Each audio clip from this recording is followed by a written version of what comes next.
So, okay. Good evening, everyone, and welcome back to this problem solving session for the NPTEL course Geology and Soil Mechanics. So, currently, we are at the end of week 3 of this course, and we'll start our today's session with a quick recap of the topics which we have learned from this week. And as you know, in this topic, another important aspect of soil mechanics, that is soil compaction, is covered. So we'll see briefly what are the topics which are covered under this heading soil compaction. So can you please let me know before going further that what do you mean by soil compaction, or what is the formal definition of soil compaction?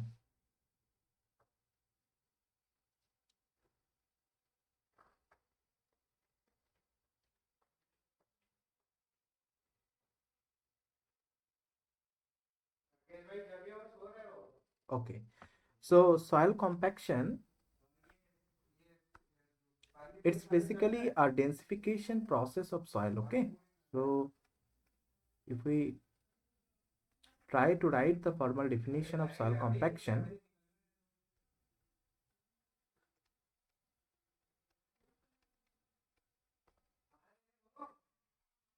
then we can write it as it's a densification process, densification of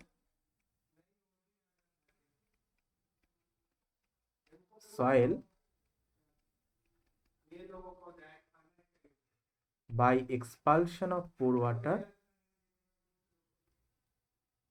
Okay, so here we can write through expulsion of pore air, sorry, through expulsion of pore air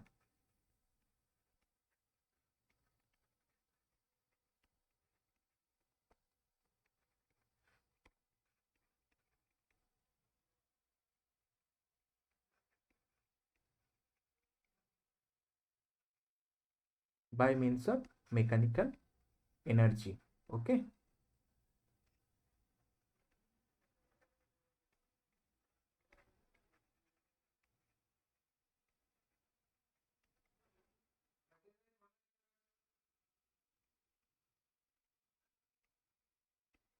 so this is the definition of soil compaction. So through this process, we basically try to densify a given soil sample through expulsion of through expulsion of pore air, and for that we need to apply some mechanical energy to the soil mass.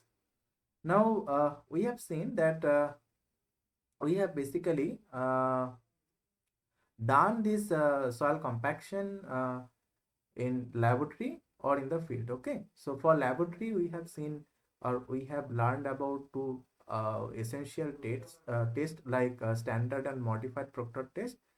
So the standard and modified Proctor test, so I'll not be going into the details of this test, means how this test can be performed or what are the specification needed for this kind of test. So please go through the lecture videos for more details about this about the standard procedure which is involved in conducting this kind of test. Okay, so uh, as a brief overview of this test, what we have to do, we have to basically take a soil sample from the field condition, and then we have to, or we have to basically prepare a soil sample by adding water. Now this water content that will vary throughout the test, means for each sample this water content will basically vary. So for different water content we will basically perform the test. Now for different water content, while we will be performing the test, so we will be getting a dry density. Okay, so now if we try to plot this water content versus density, then we'll be observing a behavior like this. So if we plot this dry density in the y-axis and water content in the x-axis, then we'll be getting a behavior like this. Means initially with the addition of water, the dye density will try to increase, and then after reaching a maximum value or a peak at some specific water content, then with further addition in the water content, beyond that water content, the dye density will try to reduce. Okay, so that means two different trends are noticed. So initially an increasing trend followed by a decreasing trend. Now the peak value of the dye density, that is called maximum dye density, and the water content at which this dye density is achieved, that is called optimum moisture content. So these are the two terminologies we have learned. So this is the optimum moisture content, or called OMC, and this is the maximum value of the dye density. Now this is for the laboratory case. Now for field, so how we usually perform the compaction, or we conduct the compaction? So by means of different kinds of rollers, okay, like smooth wheel, pneumatic rubber tire, ship foot, vibratory. So these are the different kinds of rollers by which we can achieve the compaction in the field.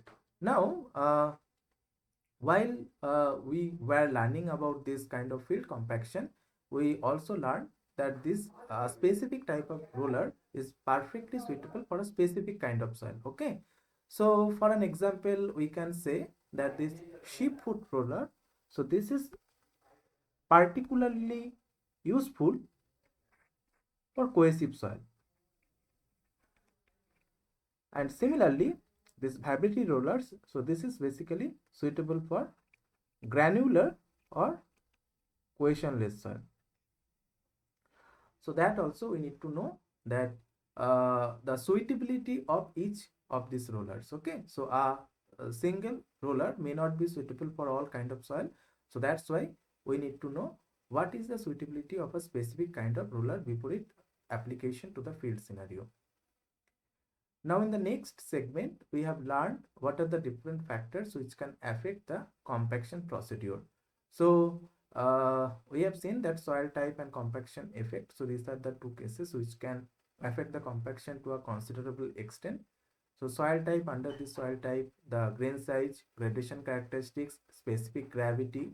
So these are the primary factors, and compaction effort, in the sense, if you increase the mechanical energy, or if you increase the compaction effort, the dry density will increase, and simultaneously the optimum moisture content will basically reduce. So this compaction effort, the effect of compaction effort can be better understood if we draw a difference between the standard and modified Proctor test. Okay, so as you know that in case of modified Proctor test, we usually apply more compactive effort compared to the standard Proctor test. So that's why in the case of modified Proctor test, we achieve a greater maximum dry density but at a lower optimum moisture content over the standard Proctor test. Now what are the different specifications required for field compaction? Now suppose a sample is basically tested in the field, and if we try to achieve that density at the field condition, so what are the specifications basically required? So that specification can be specified either in terms of relative compaction or relative density. So relative compaction, that is basically the ratio of the dry density which is basically achieved at the field condition to the maximum dry density achieved at the field. Okay, and relative density,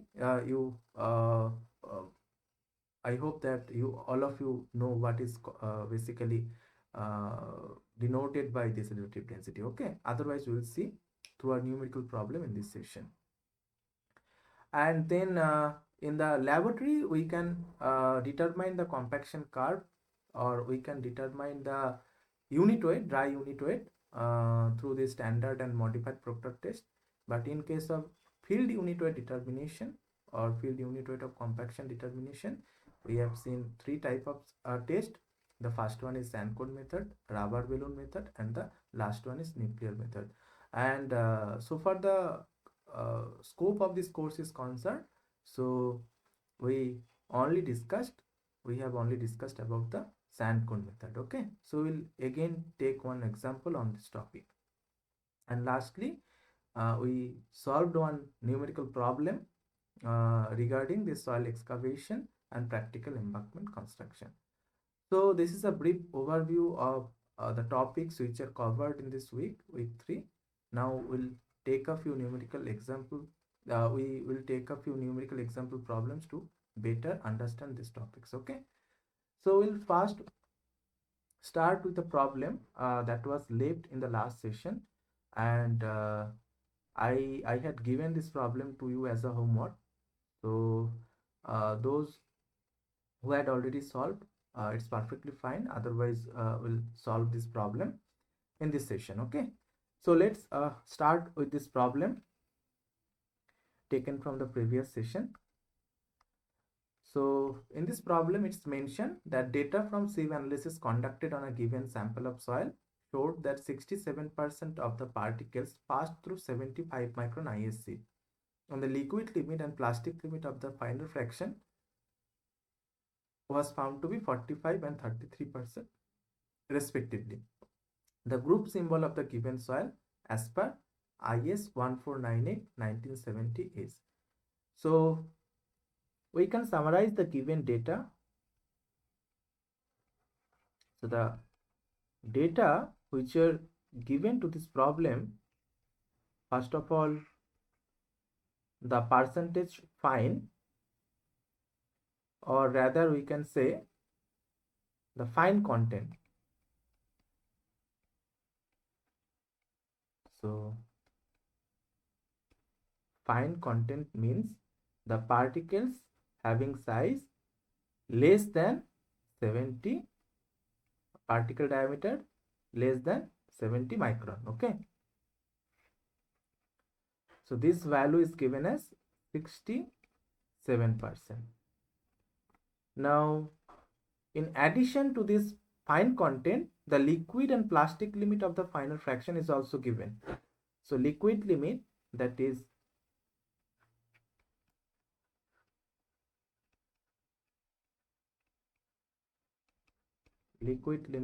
WL, it's given as 45%, and the plastic limit,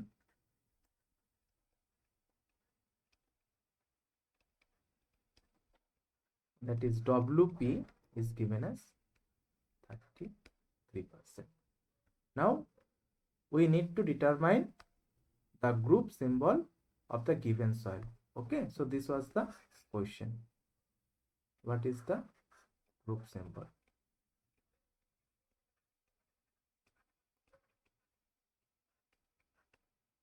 That is, we have to classify the given soil sample as per IS 1498-1970.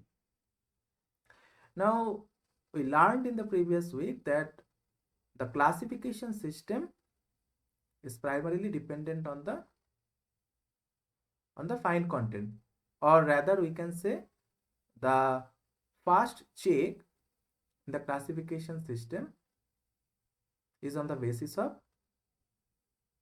whether the soil is coarse grain or fine grain. And how can we decide that whether a given soil sample is coarse grain or fine grain? That's basically depends on the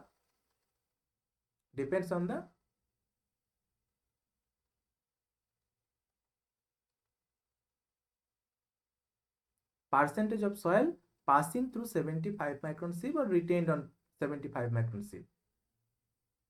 So it's similar. Okay.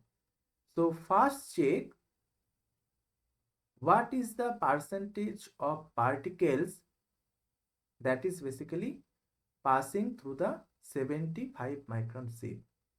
Now if more than 50% of the total soil sample passes through 75 micron sieve, then we can say that the soil sample is fine grained. And if that is not the case, that means more than 50% retained on the 75 micron sieve, then the soil will be coarse grained in nature. So this is the fundamental check to any soil classification system. Now as you can see from the given data, that the fine content for this problem, that is the percentage of particles which are less than 70 micron in size or in diameter, that percentage is greater than 50%. So more than 50% of the given soil is passing through the 75 micron sieve. So as we can write, more than 50% of the soil passes through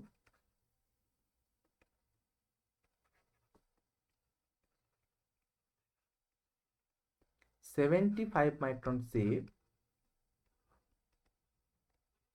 the soil is coarse grained. Sorry, fine grained. Okay.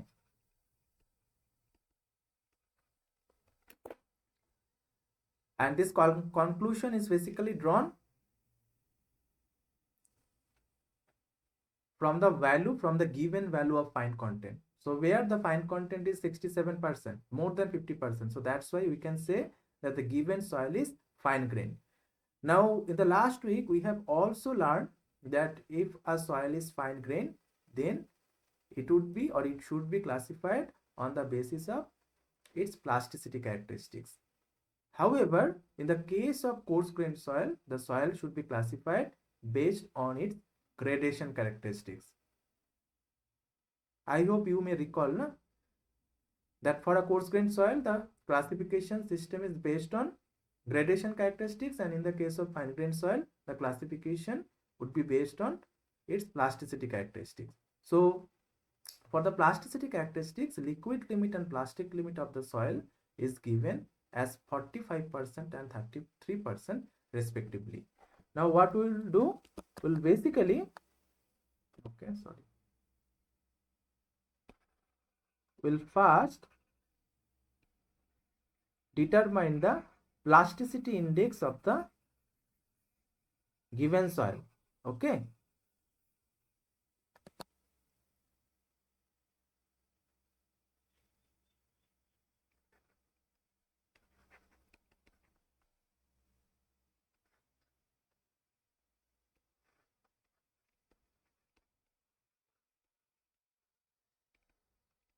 So we'll first determine the plasticity index of the soil.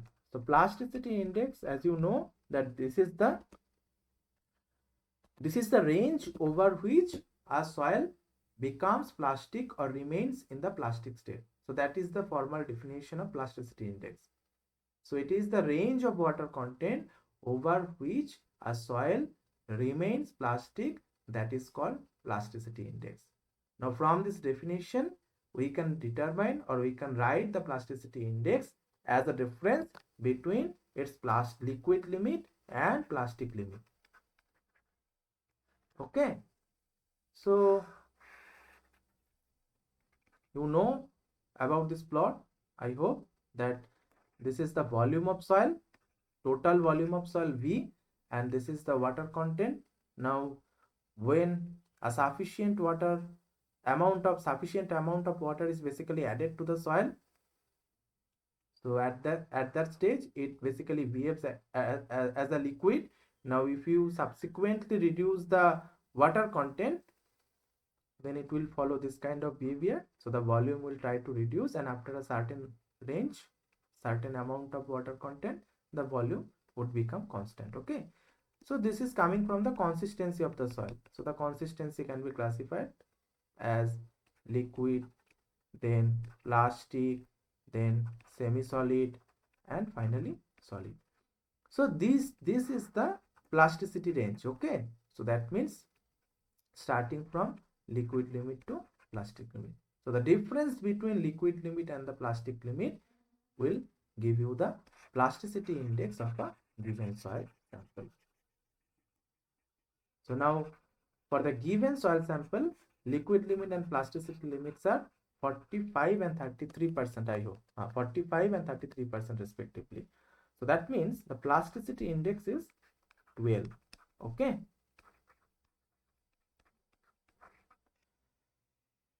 Okay. Now this is the plasticity index. Now what we have to do, we have to basically plot this sample in the plasticity chart. Plasticity chart, that is a chart depicting the variation of plasticity index with its liquid limit. So this is the chart, plasticity chart. In the y-axis you will have plasticity index, and the x-axis you will have liquid limit. So this is basically a variation in plasticity index with the liquid limit of a soil sample. Now plasticity index of the soil you have basically got from the given data as 12. Now what we have to do, we have to basically plot the given soil sample on this chart based on its plasticity. So this is the A line, and the equation of this A line is, so from the A line, the equation of A line is 0.73 times WL minus 20. That means 0.73 into 45 minus 20, 14.6.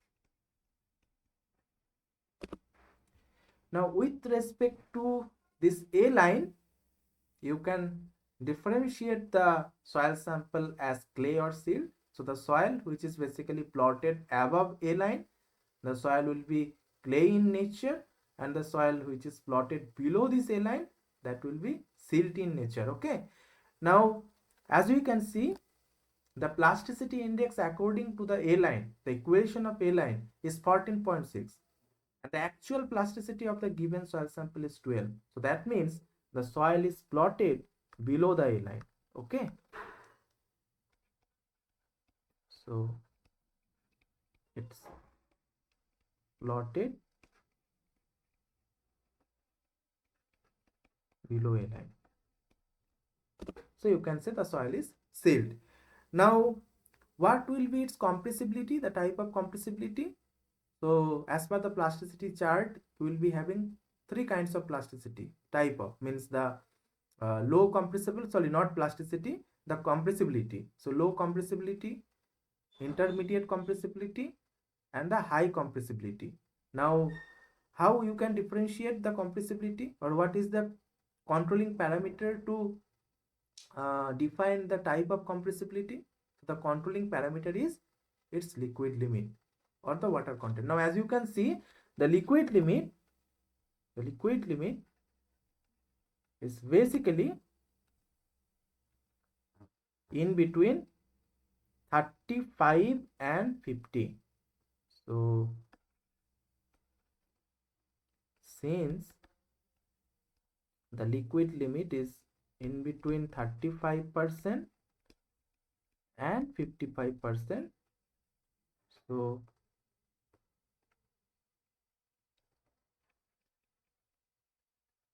it will be having an intermediate compressibility.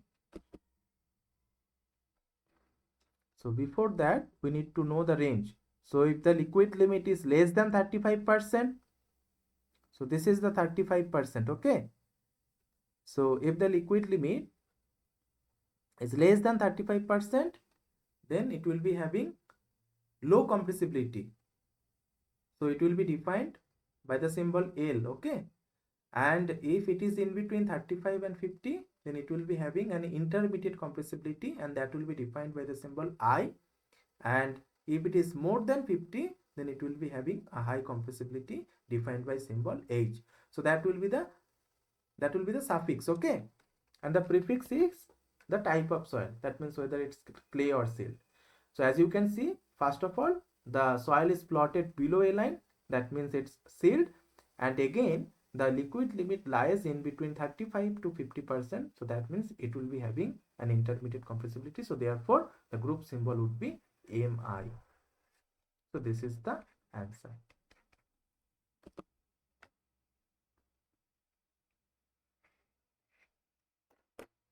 Okay, one more thing. So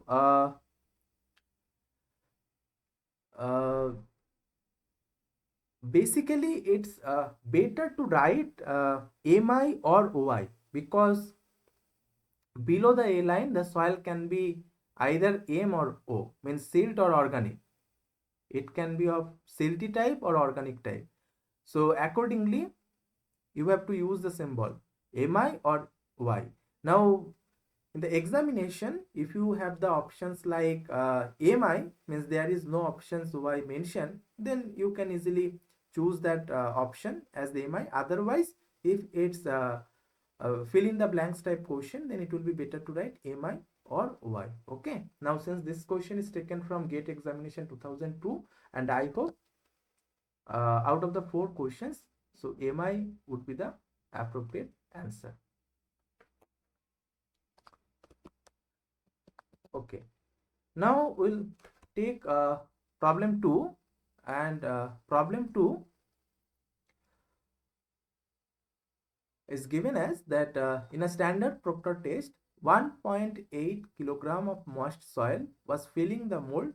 The volume of the mold is 944 cc after compaction. Now a soil sample which is having a weight of 23 gram was taken from the mold and oven dried for 24 hours at a temperature of 110 degrees centigrade. Now, after oven dry, the weight of the dry sample was found to be 20 gram and the specific gravity of soil solids is 2.7. So we need to determine the theoretical maximum value of the dry unit weight of the soil at that water content. So again, this question is taken from GATE examination 2006. So as per this question, we can summarize the given data as, so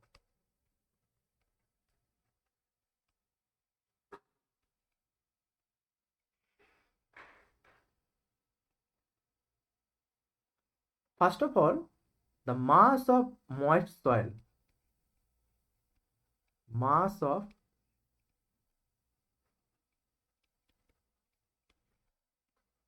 moist soil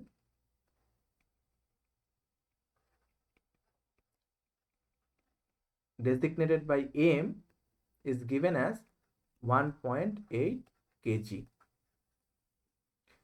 Then the mold volume, that is volume of the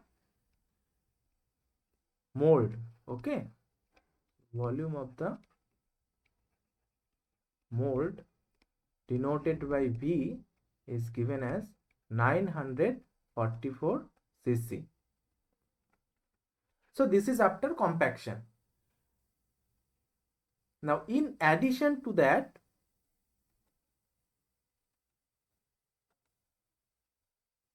the soil sample, means this data, the next two sentences basically talk about the data regarding the determination of water content. Okay, so before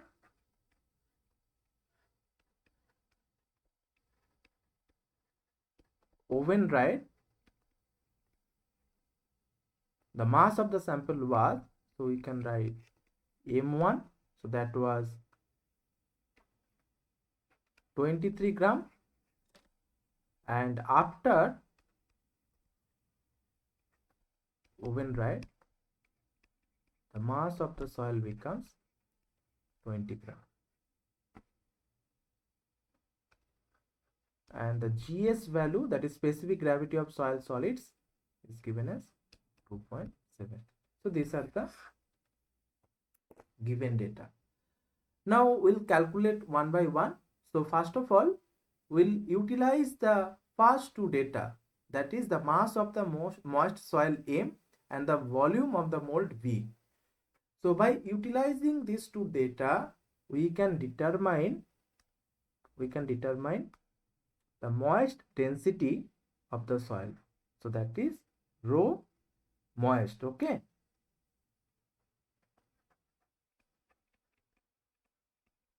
So it will be simply M upon V. So it is from the basic definition that density, this is basically mass involved in unit volume of a soil sample. So mass by volume, that will give you the density. And particularly for the given data, it will give you the moist density, since we are dealing with mass of moist soil. So that means 1.8 kg, or we can say 1800 gram divided by 944 cc. So that means 1.91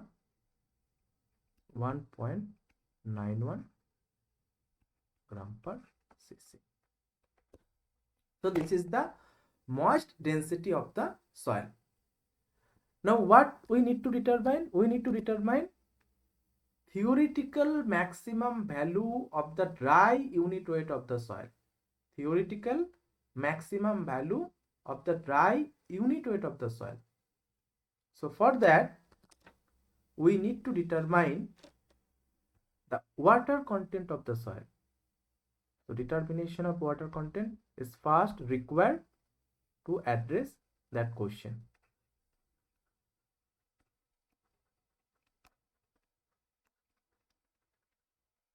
Determination of water content. Now how can we determine the water content for the given soil? So we can determine the water content from the very fundamentals, that this is the ratio of mass of water to mass of soil solids. Now, as you can see that the mass of a sample before oven dry given as 23 gram, and mass of the same sample after oven dry, it's given as 20 gram. Now the difference between these two masses, means before and after oven dried condition, that will denote the, that will give you the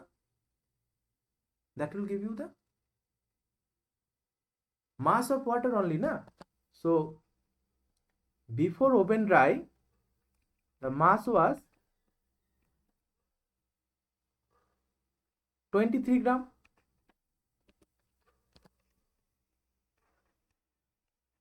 and after oven dry, the mass becomes 20 gram. Now if we consider the three-phase relationship or three-phase diagram of a soil, so the total mass of a sample is a combination of mass of soil solids, mass of water, and mass of air. Now mass of air is very negligible as compared to the other two components, that is mass of solids and mass of water. So we can write mass, total mass, equals to mass of solids plus mass of water only. Now when you are drying a soil at 110 degrees centigrade, so that means you are basically drying the soil sample. So whatever mass you are getting at the end of oven drying, so that will solely represent the mass of soil solids. So there will be no mass of water. So whatever water was present inside the soil, so that will be evaporated. So that means the difference between these two masses will give you the mass of water, and the mass after oven dry, so that will give you the mass of soil solids. So M1 minus M2, so that will give you the mass of water, and M2, that will give you the mass of soil solids. So now it becomes very easy to calculate the water content of the given soil sample. So water content of the given soil sample would be 23 minus 20 divided by 20. So that means 3 upon 20, so 50%, I hope. So 0.15 or 15%.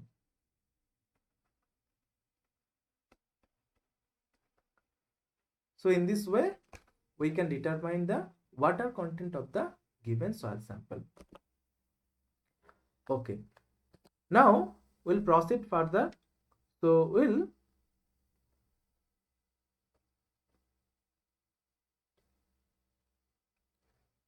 calculate the row dry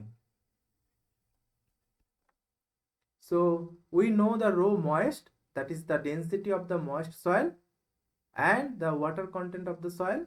So by using these two data or these two information, we can calculate the rho dry as rho moist divided by 1 plus W.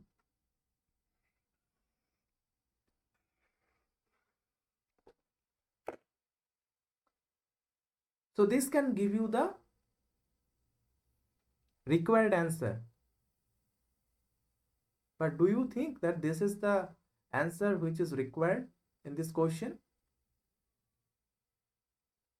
Or something else is asked to this question?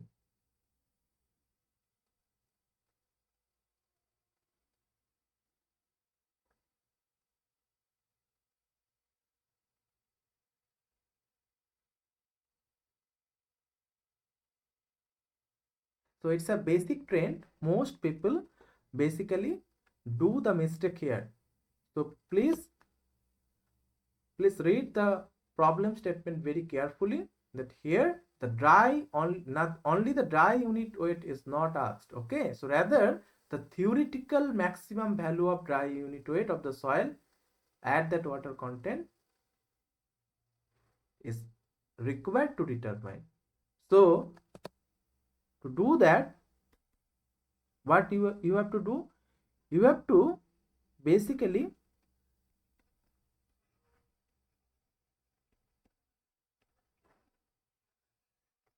substitute the water content in terms of specific gravity of the soil solids, void ratio, and the degree of saturation. So this can be done from this relationship, that WGS equals to AC. So from here you can write W as AC upon GS. Okay.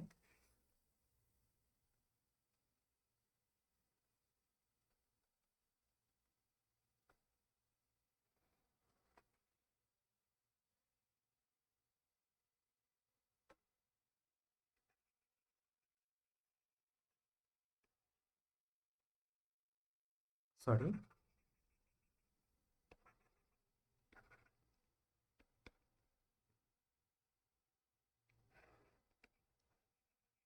Rho dry you can calculate from this expression as well, that is GS gamma W or rho W divided by 1 plus E.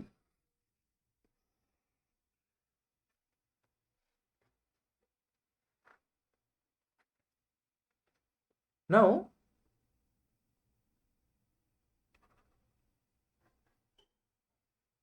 this E can be substituted as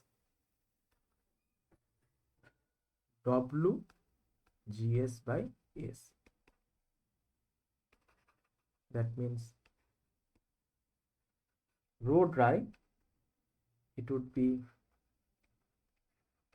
GS rho W divided by 1 plus WGS by S.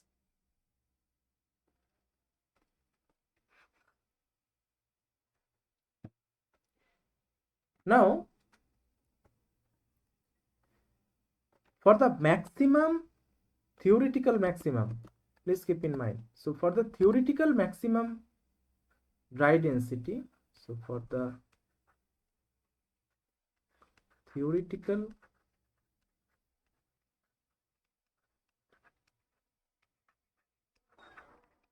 maximum dry density, there should not be any pore air inside the soil mass, because our target is to remove the pore air from the soil matrix. So in that way we can achieve the maximum dry density. Now it will be maximum only when there is no pore air inside the soil matrix, and as you know that volume of voids is a summation of volume of air and volume of water. So if there is no air, then the degree of saturation, that is basically V W by VB, So that will be 1. So that means if there is no pore air inside the soil matrix, means all the pores are completely filled by water only. So that means it represents a degree of saturation of 100% or is equals to 1. So therefore, rho dry max, it would be GS rho W divided by 1 plus WGS. Now you know all the terms involved in this equation. The GS value is 2.7, rho W 1 gram per cc, water content 0.15. So you can substitute these values here. 2.7 multiplied by 1 plus 1 plus 0.15 multiplied by 2.7. This will give you the maximum, theoretical maximum dry density.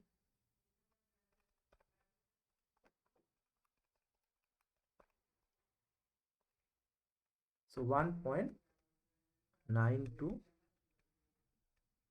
gram per cc. But still, it's not the final answer, because you have to determine the unit weight. That means you have to express this density in terms of unit weight. So for that, so the maximum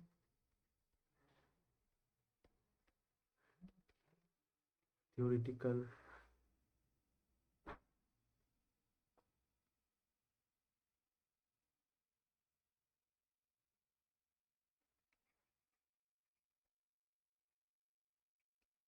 dry unit weight, you have to convert it to kilonewton per meter cube. So 1.92 multiplied by 10 to the power 6 divided by 10 cube. So it's kg per meter cube multiplied by 10, that is Newton per meter cube, again divided by 10 cube. So that means it's kilonewton per meter cube. 0.2 kilonewton per meter cube. Okay. Now compare these two values.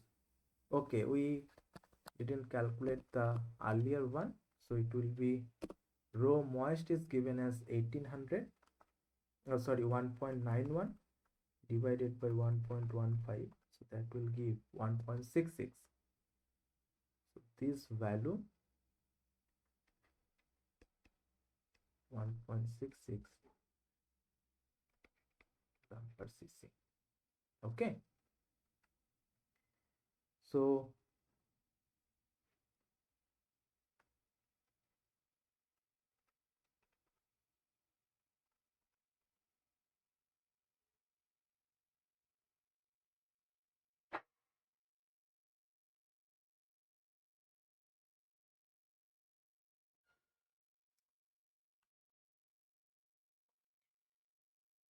you can clearly see the difference between the two densities.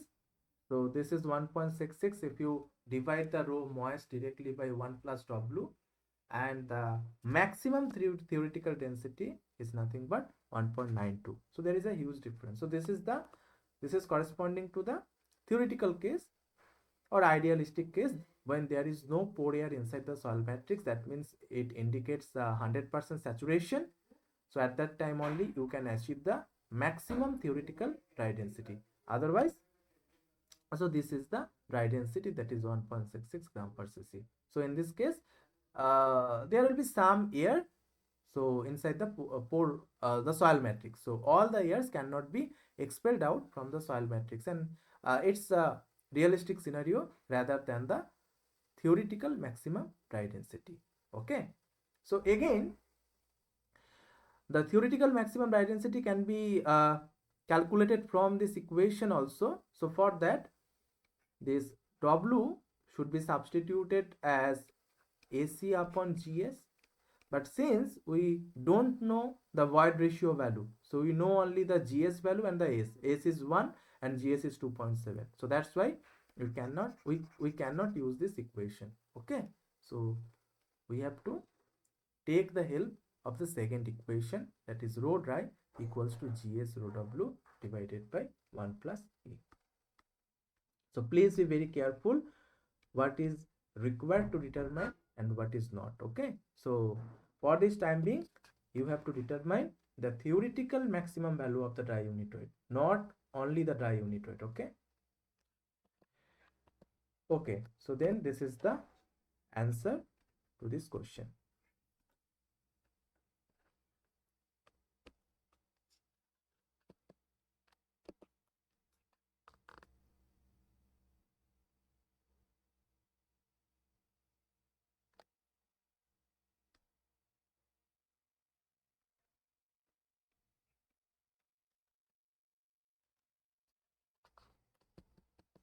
Now we'll take a problem 3.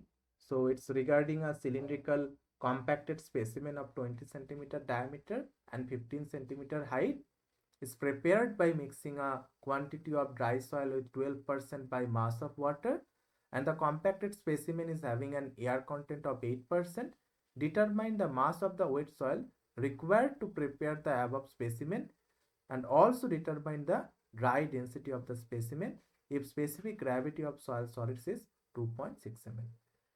So the data given to this problem are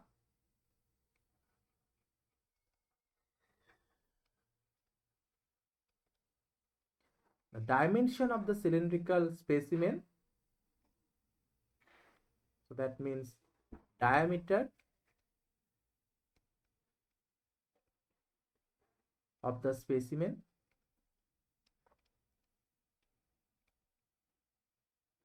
you can say D is given as 20 centimeter.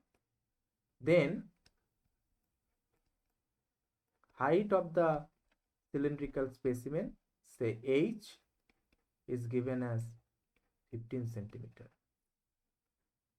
Then the percentage of water by which the soil is basically mixed or the sample is basically prepared. So that is nothing but the water content. Okay. So water content of the soil. Water content W is given as 12%. And the air content, additionally the air content is also given as 8%. And the specific gravity of soil solids is given as 2.67. Now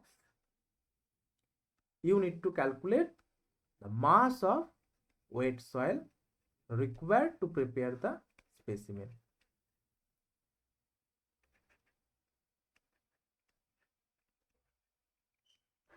Okay. Now to calculate this mass of wet soil, we'll again start from the very fundamentals, that is we'll first determine the volume of the total volume of the specimen.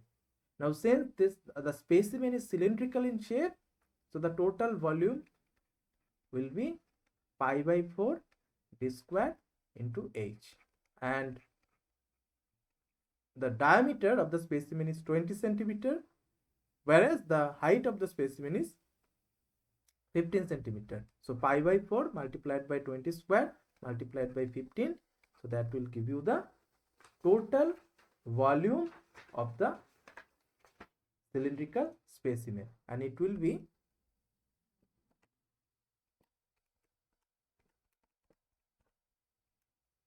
4712.39 4712.39 cc. Now we have to utilize this data for calculating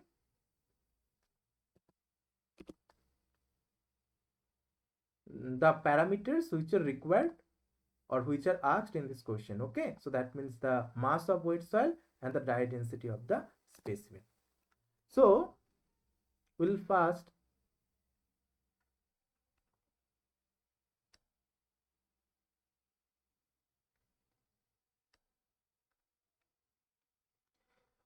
consider the three ingredients of a soil. Okay, so that is the basic three-phase diagram of the soil. So it consists of soil solids, water, pore water, and pore air. So the total volume, it's a summation of volume of solids, volume of water, and volume of air. Now we don't know these components individually, but we know the total volume, and that is nothing but 4712.39 cc. So therefore we'll take the help of other given data. So that means water content and air content. What is the definition of air content? So the definition of air content, so this is the ratio of air content, this is the ratio of volume of air to volume of voids. So that means, and it's given as 0.08. So that means your VA, volume of air, is 0.08 times VB. Again, we know that VB, this is summation of volume of air or volume of water plus volume of air. So volume of water, we can write 0.92 VB. Okay. So if volume of water is 0.92 times VB, then VB, we can write it as VW divided by 0.92. So this is nothing but an algebraic manipulation. Okay. So we'll see what we can get after this algebraic manipulation. So VB we have got as VW divided by 0.92. Now we'll utilize the water content data. So water content, that is nothing but mass of water divided by mass of soil solids. So mass of water can be written as W times mass of soil solids. So these are the two end results after this algebraic manipulation, we can say. Now we'll substitute this data in this equation, in the total volume equation. So total volume equation,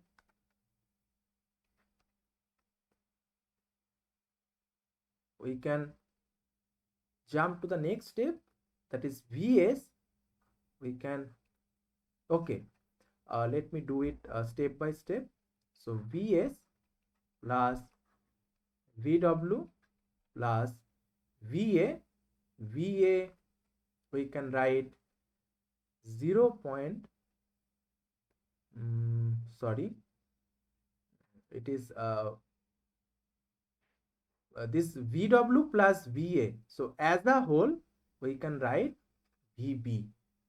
Okay. So the total volume is a summation of volume of solids plus volume of voids. Now we'll substitute this volume of voids by this equation, that is Vw upon 0.92. Now what we'll do, we'll write this Vs as Ms by rho s. Can we write this Vs as Ms upon rho s? Yes, we can write, because the volume can be obtained by dividing the mass to its density. So since the density is the ratio of mass by volume, so the volume can be obtained by dividing the mass by its density. So ms by rho s. Similarly, this Vw we can write mw by rho w, and there will be additional 1 upon 0.92. Now this mass of water will put, instead of this mass of water, will put W times ms, that is water content times ms. Okay, so ms divided by rho s plus W times ms divided by rho w into 1 upon 0.92. Now please observe the resulting equation very carefully. So as you can see that in the resulting equation, all the entities are known to us except the mass of solid, because we know the water content of the soil sample, we know the density of soil solids, and we know the density of water. And how, that we'll see. So the water content is 0.12. It is given directly to the problem, and then rho w, you can take it as density of water as 1 gram per cc, and regarding rho s, so this is gs multiplied by rho w, because specific gravity of the soil solids is given as 2.67. And what is specific gravity of soil solids? So specific gravity of soil solids is the ratio of density of soil solids to density of water. So rho s is nothing but gs times rho w. So that's why all the entities are known in this equation except the mass of soil solids. So again, this rho s is 2.67 gram per cc. Now we'll substitute these values in this equation.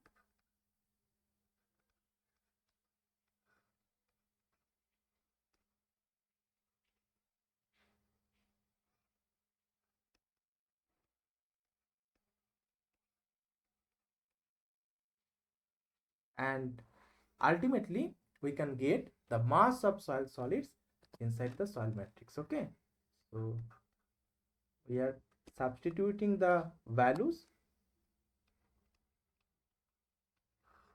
That means 1 upon 2.67 plus 0.12 divided by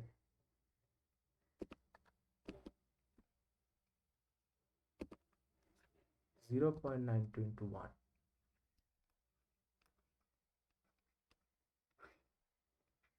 equals to, the total volume is 4712.39.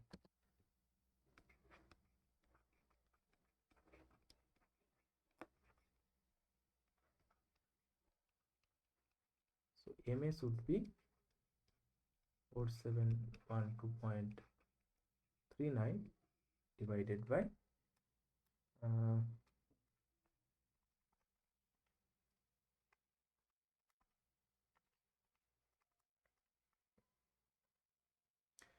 0.5050.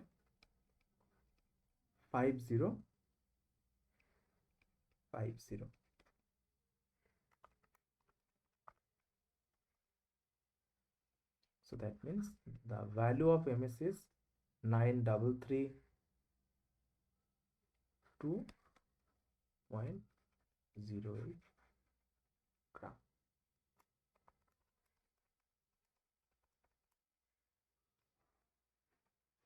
Oh, sorry, 9331.46. I think this is due to the rounding of the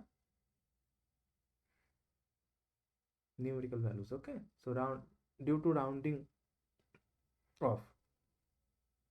So 9331.47. So this is the mass of solids inside the soil sample. So since we know the mass of soil solids, so we can easily get the mass of water, because mass of water is nothing but water content times mass of solids, and water content is 0.12. So 0.12 multiplied by 9331.47. 9331.47 multiplied by 0.12. So it's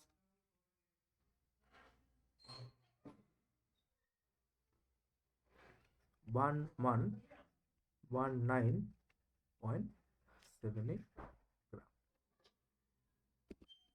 So finally, we can write that the mass of wet soil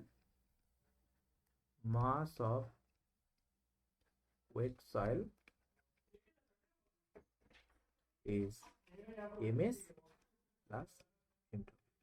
Again, we are neglecting the air component because the mass of air is very negligible as compared to mass of soil solids and mass of water.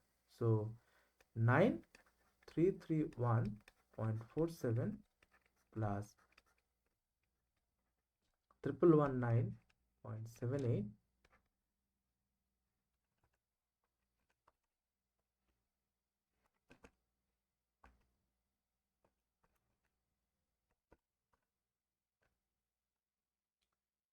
so 10,451.25 gram.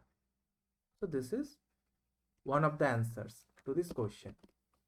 The second part is regarding the dry density of the specimen. So dry density, what will be the dry density?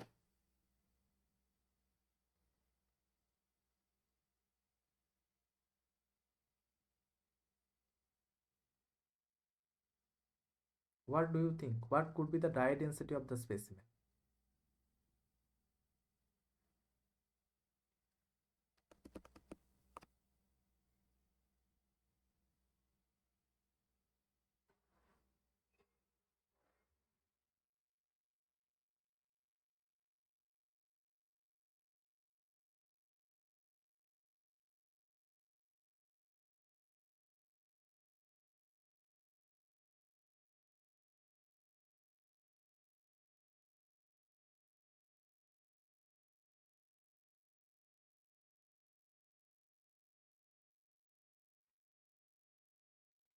So dry density of the specimen, so I will not solve this part wholly, but I can give you a hint that for determination of dry density of the specimen, so rho dry GS rho W divided by 1 plus C. Now what is Z? Because GS you know 2.67, rho W you know 1 gram per cc. So the only parameter you need to know before calculating this dry density of the specimen, that is the void ratio of the soil. So void ratio of the soil, you have to calculate it from this equation VB upon BS. And how can you calculate the VB upon BS? Because you know MS, so from that you can determine BS, and once BS is calculated, you can easily determine VB, because VB is nothing but B minus BS. Okay, so here I am writing that VB would be total V minus BS divided by BS, that is, and this BS, this would be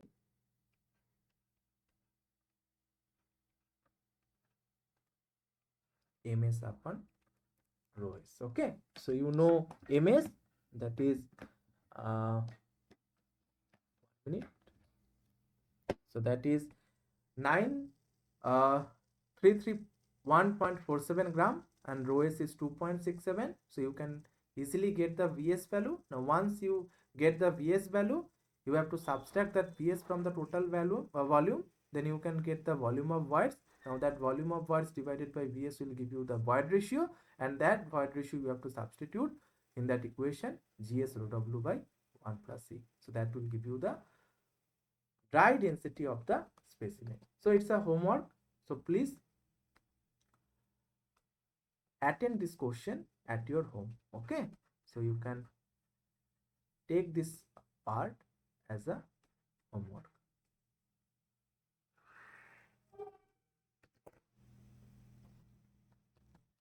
Okay, now we'll proceed for the next problem. So in this problem, the results of a standard Proctor test for a soil are given in the following table.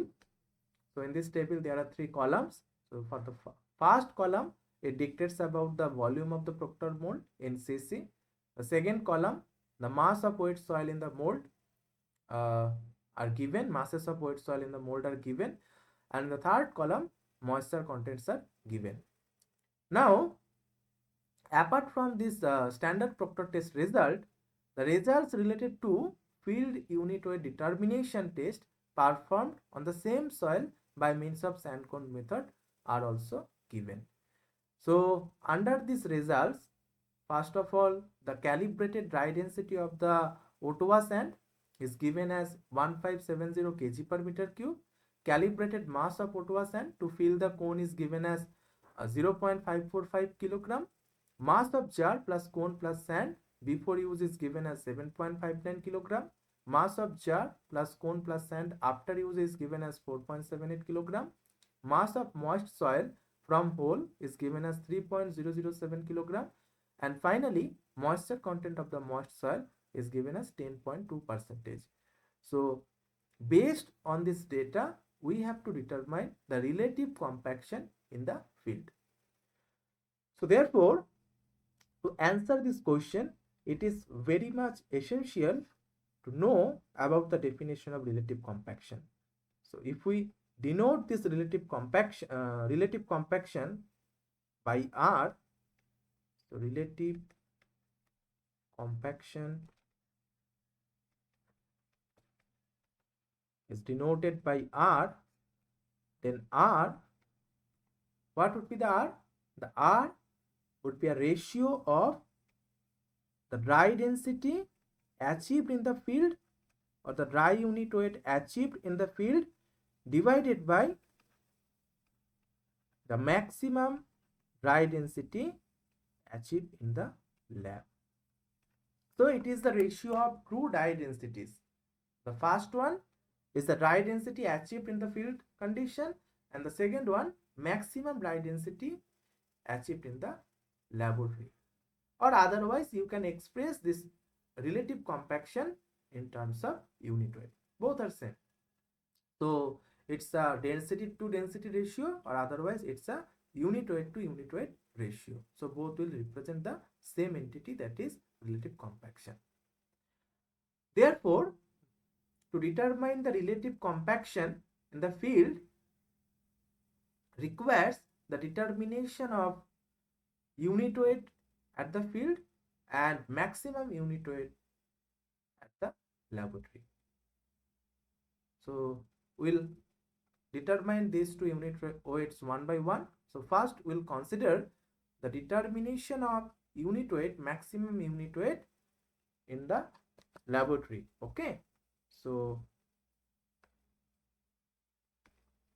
determination of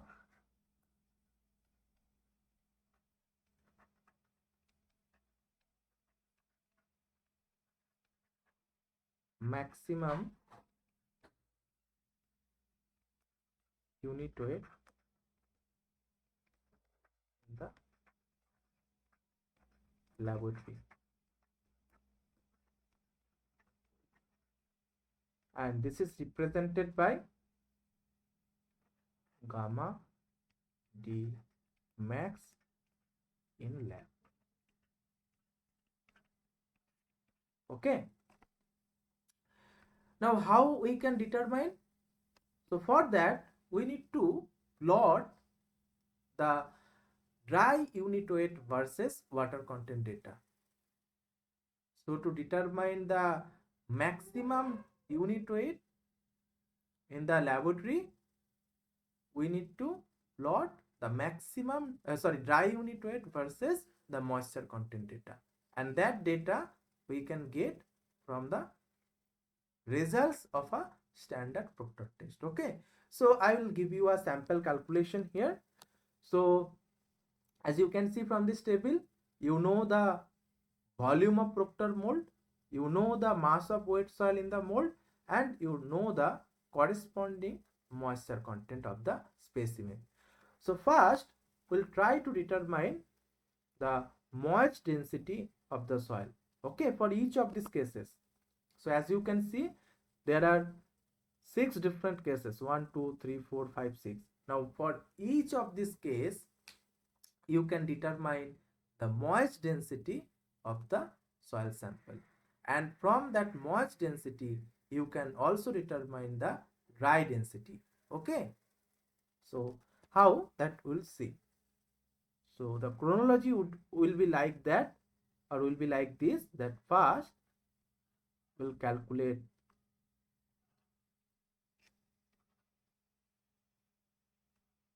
gamma moist,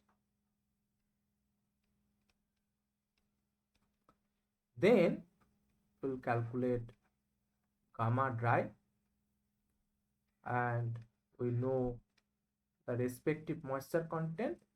Then we'll basically make a plot between these two entities, that is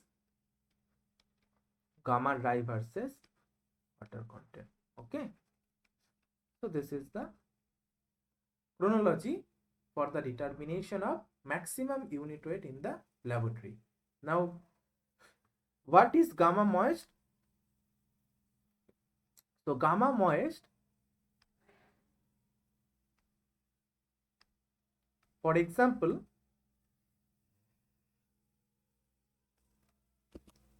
we are taking the first data. Okay, so data 1. So gamma moist, it would be W upon B, the weight of wet soil divided by moisture content. Now how, weight of wet soil divided by the volume of the mold. So the weight of wet soil is 1.48.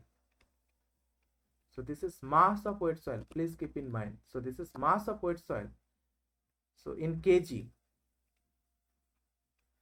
So we need to multiply it with the gravitational acceleration to get into in Newton. Okay, so to get it into Newton, so 1.8 multiplied by 10. So that will give you the weight of wet soil, and that divided by, okay, so it's fine. So this is in Newton divided by the volume of mold. So volume of the Proctor mold was 943.3 cc. So you have to convert it to meter cube. So that means 10 to the power minus 6. So it would be 1.48 into 10 to the power 7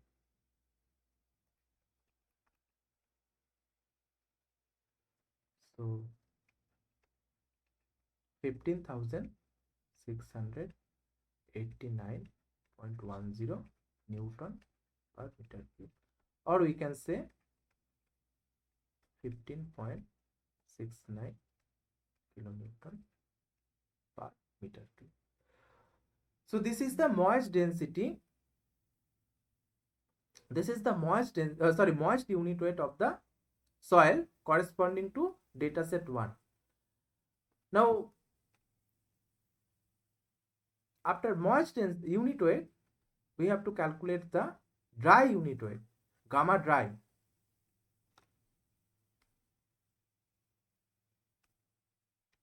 So gamma dry, so for that it will be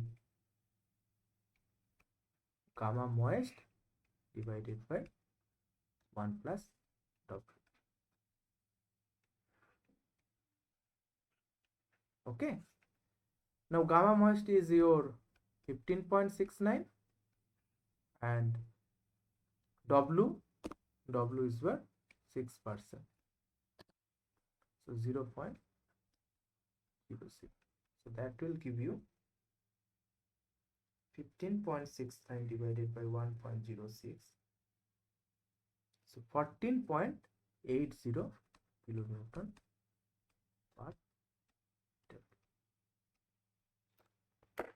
Now this is for data set 1. So in this way we can calculate the dry unit weight for all the given data. Okay, so that means starting from this 1.48 kg or mass of wet soil to 1.82 kg of mass of wet soil, corresponding to a moisture content starting from 6% to 14%. Okay, so it will be better to make a table for this computation, and this table will start with the column heading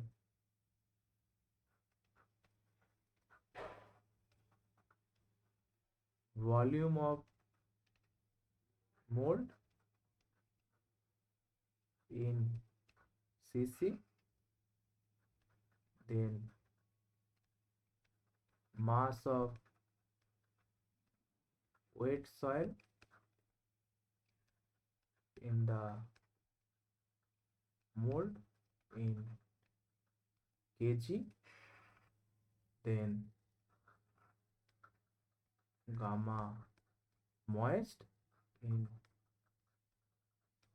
kilonewton per meter cube, then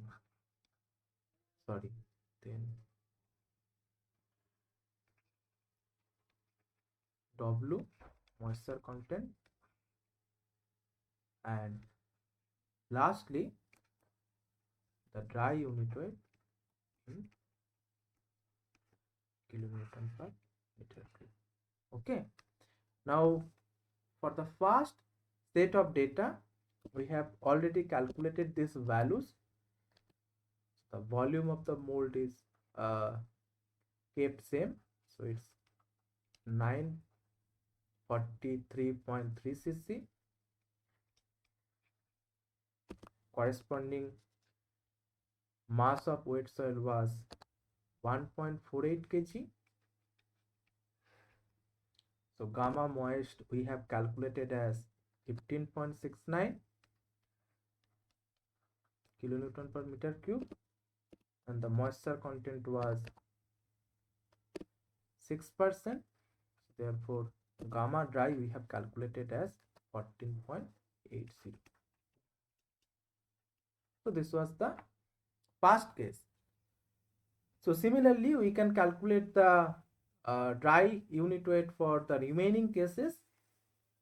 So that is 1.78 kg mass of wet soil in the mold. The volume is same, 943.3. So it will give you a moist unit weight as 18.86. So please cross check this value. Okay, I have already calculated it as 18.86 and the water content was 8%. So that means it will give you a dry unit weight as 17.6 kilonewton per meter cube. Similarly we can get these values for other data also.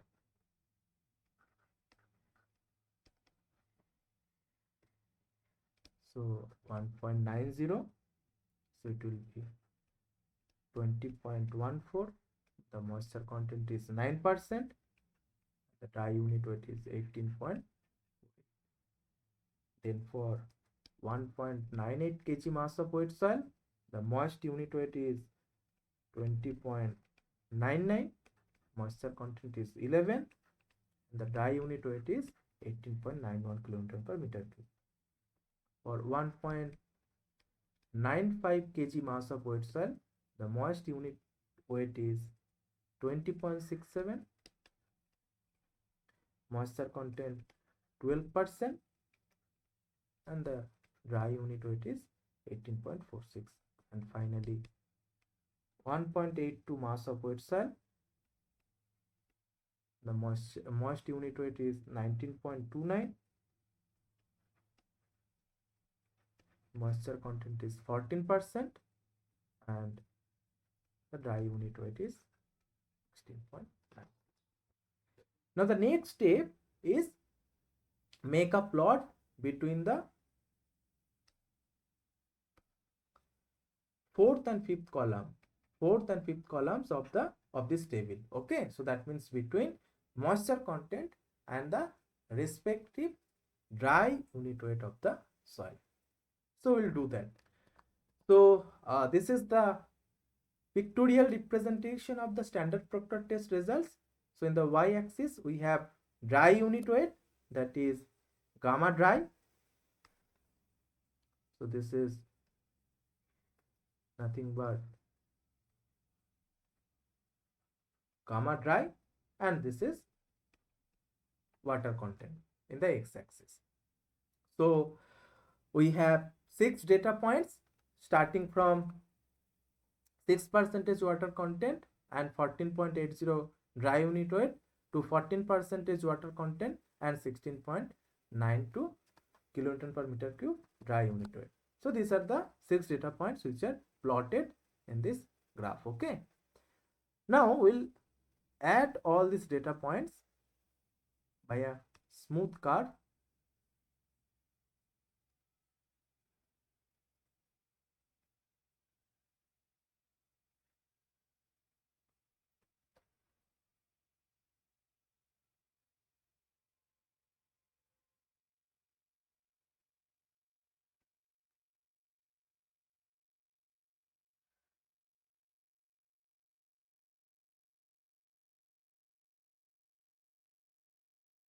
So this is the compaction curve obtained from the standard Proctor test results.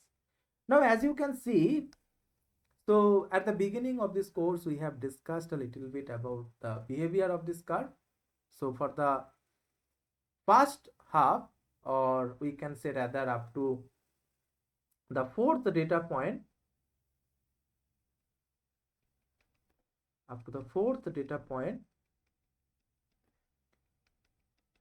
with an addition of water content, the dry unit weight of the soil sample also rises. So we are getting an increasing trend in the dry unit weight. So as we are increasing the water content of the soil sample, we are noticing an increase in the dry unit weight as well. However, as soon as the water content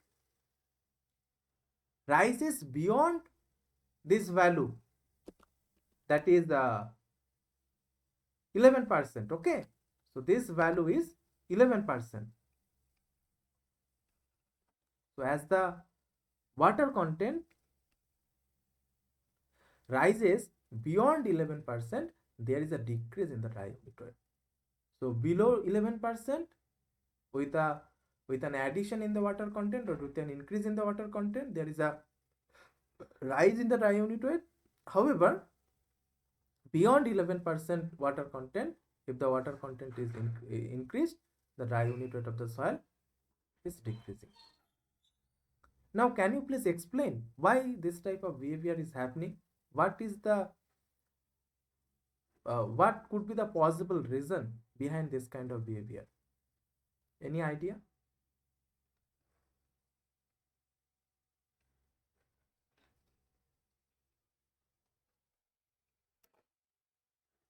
So with addition of water, initially the unit weight of the dry unit weight of the sample increases, but beyond a particular value, or rather we can say in this way, that with addition of water, initially the dry unit weight of the sample increases up to a certain point, then it reaches a peak, and beyond that, if we add further water, then it reduces. Now what could be the possible reason behind this kind of behavior? Okay, so it can be explained like this, that initially when the water is added, it basically acts as a softening agent or lubricating agent. And due to that, the soil particles basically slip over each other and they basically form a more densified configuration. That's why the dry unit weight of the sample increases for the initial addition of water content or water. However, after reaching a peak value or maximum value, if we add further water to the soil sample, then what will happen? The water will try to occupy the space of the soil solids. That's why the dry unit weight of the soil sample is reduced. Okay, so this is why we are getting this kind of behavior. Now, from this plot, we can easily infer the maximum dry unit weight that is achieved in the field condition, and that uh, we can take approximately as 19 kilonewton per meter cube. So gamma D max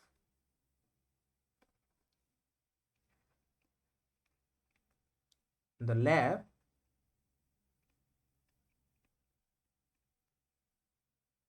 is obtained as 19 kilonewton per meter cube.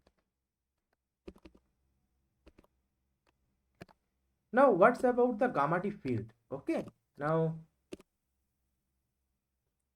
before answering this question, that is relative compaction in the field, we need to again determine the gamma D field value. Okay, so for gamma D field, we have to bother about the test results of the sand cone method. Now, what is sand cone method?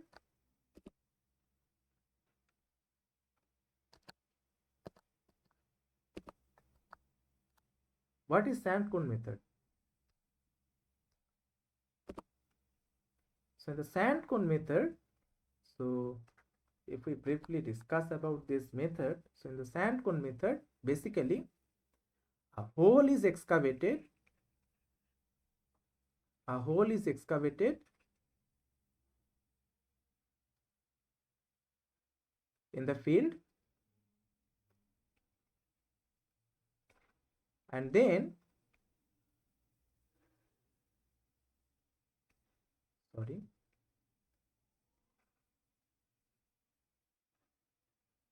a hole is excavated in the field, and then this hole is basically filled with some calibrated sand like Ottawa sand is used for this particular problem, and we'll calculate the mass of soil which are basically excavated or extracted from this hole and the volume of sand which is required to fill this hole, and by this way we can calculate the density of the in situ soil, that is obviously bulk density, and if we divide this bulk density by 1 plus moisture content, then it will result in the dry density of the soil, in situ soil or in situ or the field condition. Okay, so for that, the sand cone apparatus, it's a jar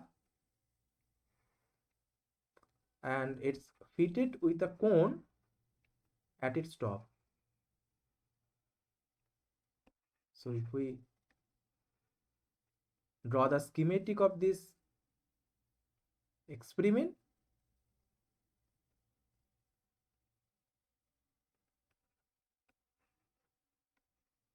so it will be something like this.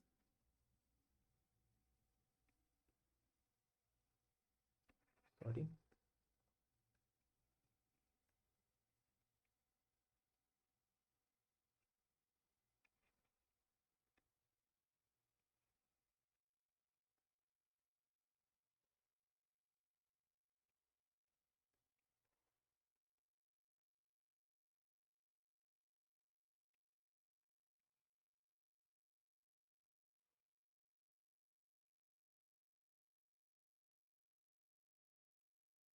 Okay, so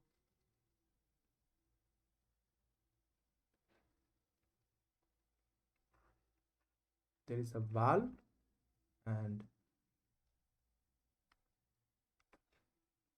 this is the jar, this is the cone, and this is the hole.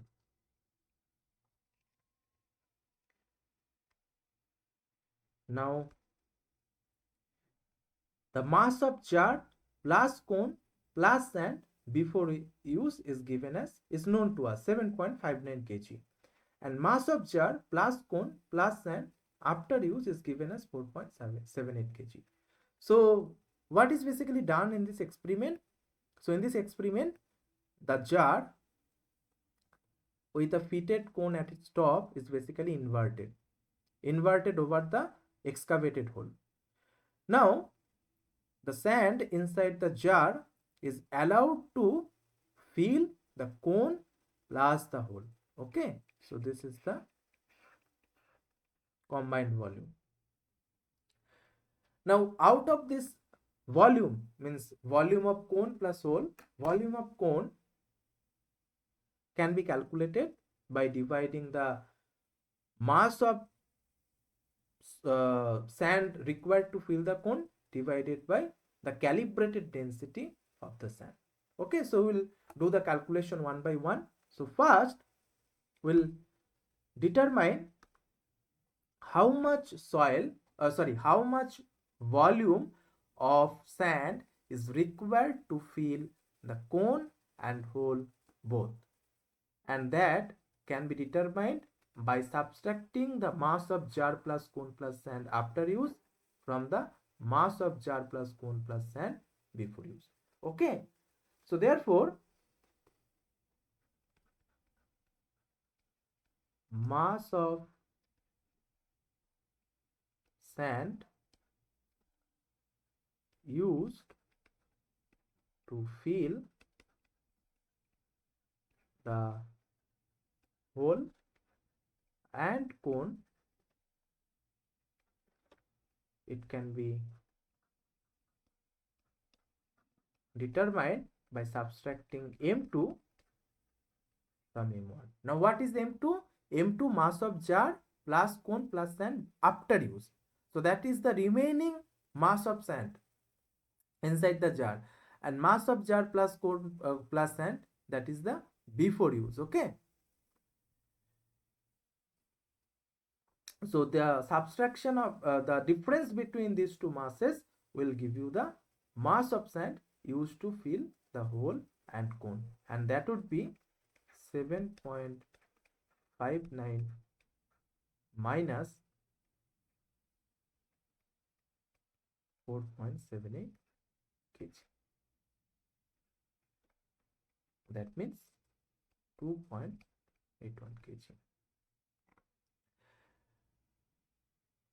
Now it's very clear that to determine the dry density at the field condition, you have to know what is the mass of moist soil from the hole and what is the mass of hole.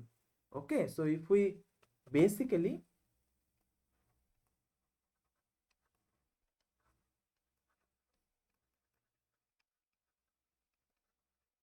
recall the fundamentals, then this density, it will be simply, or unit weight, or we can say density, it will be simply M upon V.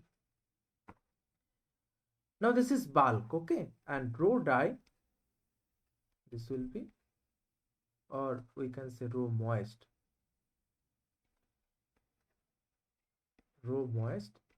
divided by 1 upon W.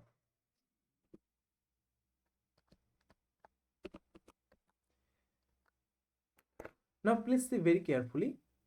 We know the mass of moist soil from the hole, that is 3.007 kg.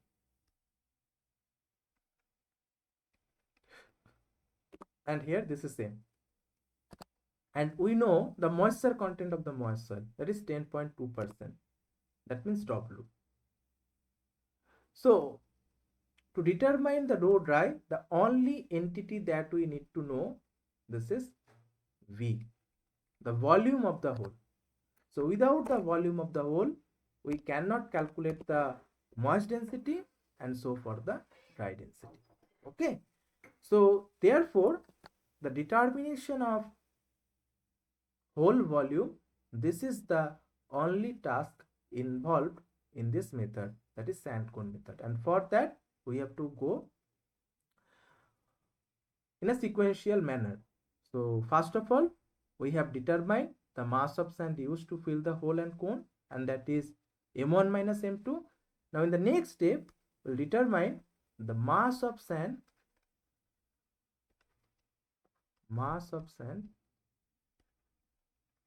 used to fill the hole, and that will be, suppose this is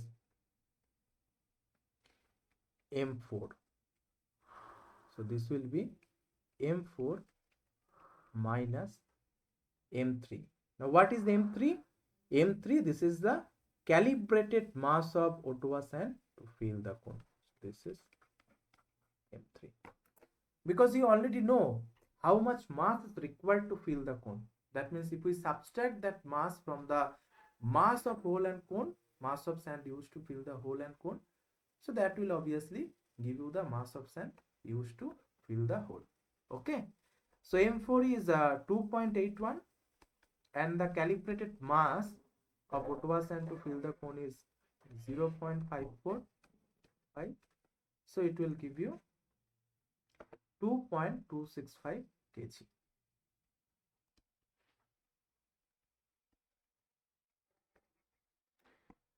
Now we know the mass of sand used to fill the hole. Again, we can determine the calibrate, we need to determine, because it's directly given to the problem, the calibrated dry density of O2 sand. So that means if we divide this mass, the mass of sand used to fill the cone, by the calibrated dry density of O2 sand, so that will indirectly give you the volume of the hole. Okay, so volume of the hole would be, so volume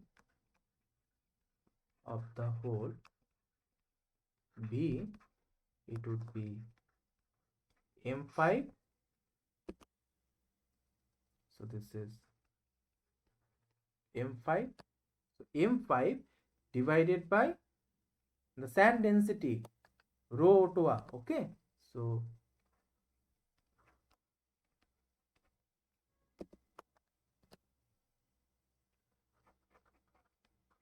rho sand, and it will be 2.265 divided by 1570, that means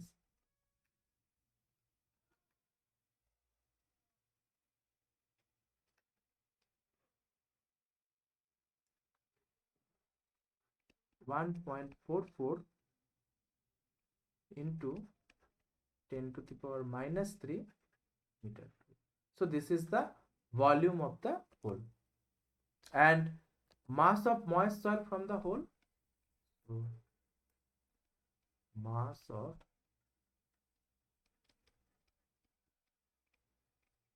moist soil from the hole is m is 3.007 kg. So therefore the moist density would be, moist density would be m upon v, 3.007 divided by 1.44 into power minus 3, which is 2088.19. So 2088, approximately 2088 kg per meter cube. Okay. So dry density would be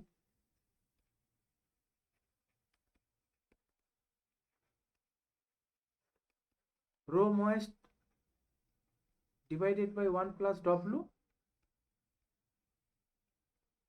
So 2088 divided by 1 plus 0.102, because the moisture content of the moist soil is 10.2%. So it is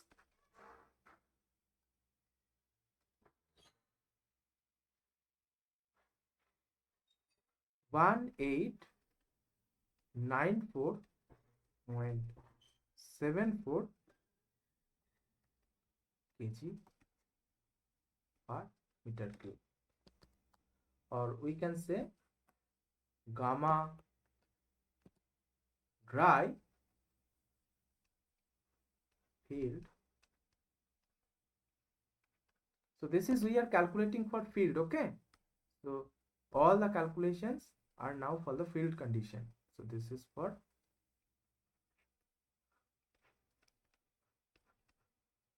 field.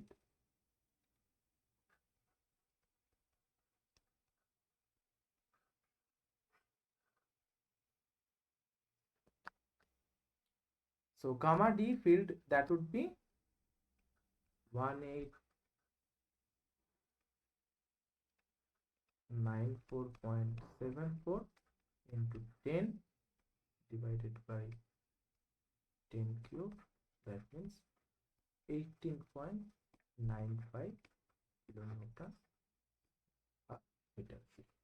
Okay, so this is the gamma D field. So therefore we can write the relative degree relative compaction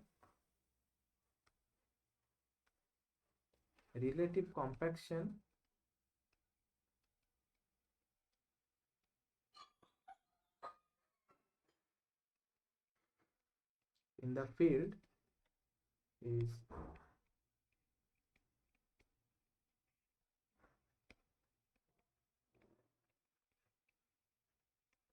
18.95 divided by 90, because gamma D field that is obtained from the sand cone method as 18.95 kilonewton per meter cube, and gamma D max lab that is obtained from the standard Proctor test results as 19 kilonewton per meter cube, and the ratio of these two unit weights is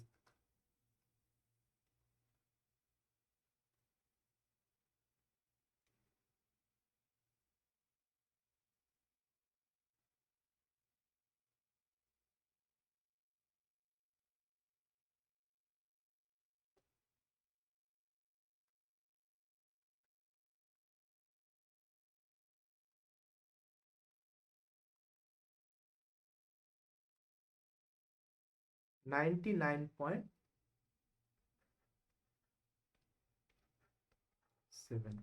Okay, so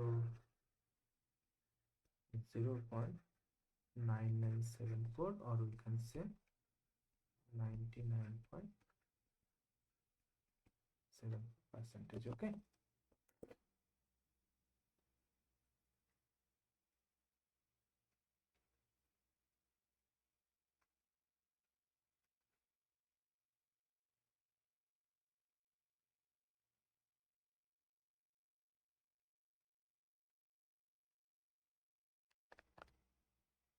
so this is the final answer to this question. So to answer problem 4, we have to first calculate the or obtain the maximum dry density achieved in the field by utilizing the results of the standard Proctor test, and then we have to calculate the field unit weight, and that is on the basis of sand cone method. So the data which are related to the sand cone method, that we have to use to calculate the field unit weight, and the ratio of these two unit weights, the field unit weight to the maximum dry unit weight in the laboratory, will give you the relative compaction in the field. Okay, now we'll look for one homework problem, and with this we'll end today's session. So in this homework problem, the relative compaction of a sand in the field is given as 94%, and the maximum and minimum dry unit weights of the sand are given as 16 kilonewton per meter cube and 14 kilonewton per meter cube respectively. And we have to determine the relative density of compaction at the field. Now, as I stated previously, that the specification for the field that can be defined in two ways, either relative compaction or relative density of compaction. Now, relative compaction, we have seen from the previous problem that it's a ratio of dry unit weight at the field to dry unit weight, maximum dry unit weight in the laboratory. And what's about relative density of compaction? So this is a term usually used for the granular soils or cohesionless soil. Okay, and this is, we have seen from our previous chapter, that is index properties of soil, that this relative density of compaction dr, so this is basically E max minus E divided by E max minus E minimum. So please don't mistake. So you may think that these two terms indicate the same entity or the same parameter, physical parameter, but that is not the case. So relative density and relative compaction and relative density of compaction are two entirely different entities. So relative compaction, that is designated by R. So this is a ratio of gamma D in field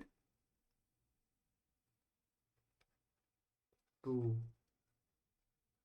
gamma D max in lab, whereas the relative density of compaction is the ratio of E max minus E to E max minus E minimum, and this is a useful term specifically for granular soils or cohesionless soil. Okay. Now to answer this question, we have to establish a relationship between these two entities, that is relative density of compaction and the relative compaction. Why? Because the relative compaction of a sand in the field is given 94%, and by utilizing this data we have to answer what is the relative density of compaction at the field. Though in addition to the relative compaction of sand in the field, the maximum and minimum dry unit weights of the sand are also given. Okay, so we'll now proceed to establish a relationship between these two entities, that are relative compaction and the relative density of compaction. So we'll start from the relative density of compaction. So E max, it's basically E max minus E divided by E max minus E minimum. Now this E max or E can be related to the dry unit weight by this equation. So gamma D, so this is basically GS gamma W divided by 1 plus E. Okay, one request to all of you that I will not solve this problem in its full length. Rather, I will give you a hint how to establish this relation, and you please try at your home and let me know if you face any difficulties in the next session. Okay, so I'll just talk about the initial few steps how to proceed for establishing the relationship between relative density of compaction and relative compaction. So for that, this gamma D can be written as GS gamma W by 1 plus C, and from here this void ratio can be determined GS gamma W upon gamma D minus. So this is the expression of void ratio as a function of specific gravity of soil solids, unit weight of water, and dry unit weight of soil. Now, it's quite obvious that when gamma d tends to the maximum value, that is gamma d max, okay, so you are basically approaching towards the maximum dry unit weight value. So in that case, the E value should be minimum. So it is only possible when you are having the minimum void ratio. So maximum dry unit weight indicates minimum void ratio. That means there is the volume of voids is very small. Okay. And in the opposite case, when you are having the minimum dry unit weight, so it indicates the void ratio is at its maximum value. Okay, so when there is when the volumes of voids is more, means at its maximum value, so it indicates that the dry unit weight is minimum. Therefore, considering these two conditions and this expression of void ratio, we can calculate the E minimum as GS gamma W divided by gamma D max minus 1, and E maximum is GS gamma W by gamma D minimum minus 1. Now we'll substitute these two equations. Okay, suppose we can rename these equations as 1, 2 and 3. So we'll substitute this equation 2 and 3 in equation 1. Okay, so on substitution of equation 2 and 3 into equation 1, so it will result in dr equals to GS gamma W by gamma D min minus 1 minus GS gamma W by gamma D field plus 1 and divided by GS gamma W by gamma D min minus 1 minus GS gamma W by gamma D maximum plus 1. So in this step, we are only substituting equations 2 and 3 into equation 1. Now as you can see, this minus 1 and plus 1 will cancel out. So leaving behind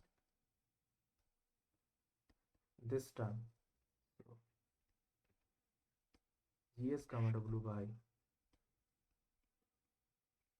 gamma D minimum minus GS gamma W by gamma D field divided by GS gamma W by gamma D minimum minus GS gamma W by gamma D max. Now we'll take this GS gamma W as common. in the numerator and as well as in the denominator. So that means it will cancel out. So leaving behind 1 by gamma d minimum minus 1 by gamma d field divided by 1 by gamma d minimum minus 1 by gamma d.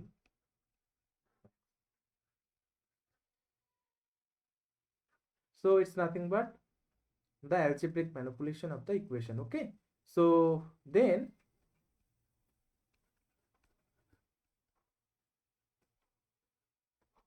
it can be further simplified.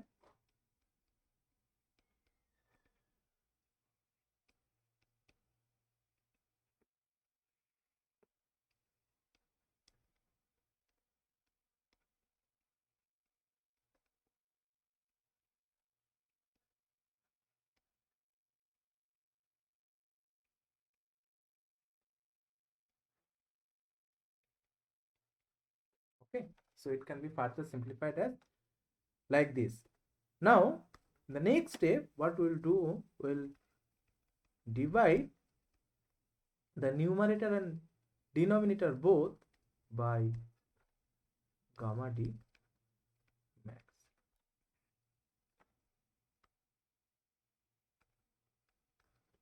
So therefore dr would be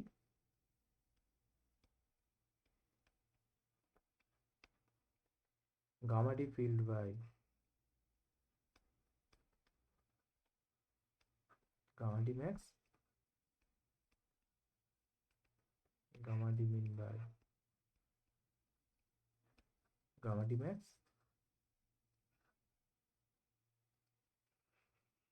divided by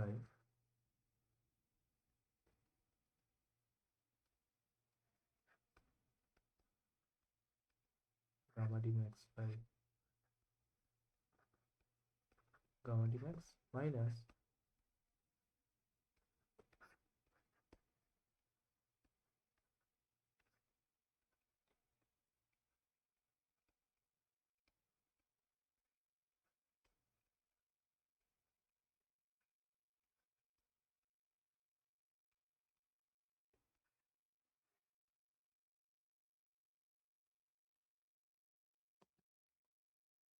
now if we simplify further, so it will be okay. Now before simplifying further, we'll introduce two different notations. So the first one would be as you can see, gamma d field by gamma d max. What is this ratio? So this ratio is nothing but, the relative compaction in the field R, and this ratio, for this ratio we can introduce a variable, a notation called R naught. That means this dr would become 1 minus R minus R naught. So this is R, this is R naught, this is 1, and this is again R naught. Okay,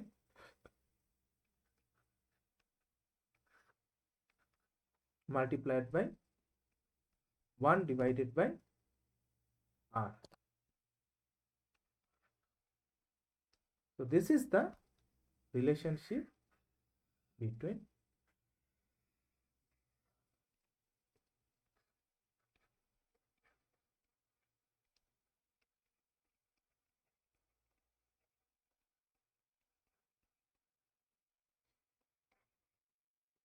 R and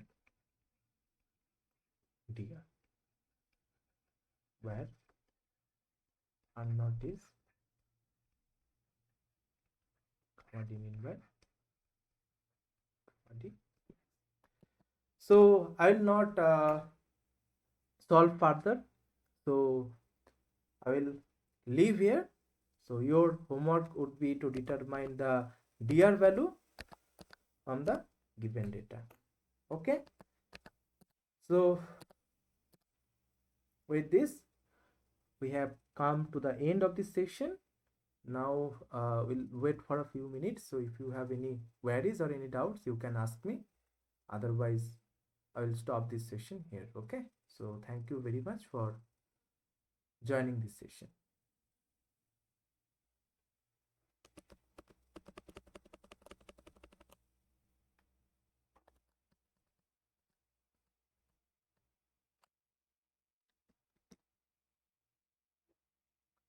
So again, if we summarize this entire session, so at the very beginning, we have determined the maximum. Okay, so first we have basically solved one problem from the previous session, that is regarding the classification of a given soil sample, and the soil was fine grained in nature. So that's why we classified the soil sample based on its plasticity characteristics. And I hope, or what I can remember, so the classification of the group symbol for the given soil was Mi. Okay, sealed with intermediate compressibility. Now in the second problem, we have determined the maximum theoretical dry unit weight with the data given as the mass of moist soil, then the data regarding water content determination, the specific gravity of soil solids, and so on. And subsequently, in the third problem, we have determined the mass of wet soil that is required to prepare a specimen where the water content and the air content were specified, and the dimension of the cylindrical specimen were specified. Okay, so that was regarding the third problem. And in the fourth problem, we have determined the relative compaction in the field, where the results of a standard Proctor test conducted in the laboratory were given, and the results regarding field unit weight determination for by sand cone method were also given. So subsequently, we have determined the relative compaction in the field condition. And as a homework, we have taken this problem where the relative compaction was given and the maximum and minimum dry unit weights were given. So we have to calculate the relative density of compaction, and for that we have already established a relationship between the two, that are relative compaction and relative density of compaction. Now it becomes very easy, just you have to substitute the required values to get the relative density of compaction. Okay, so I hope you shouldn't have any doubts, and I can end this session here. So any queries, so please let me know.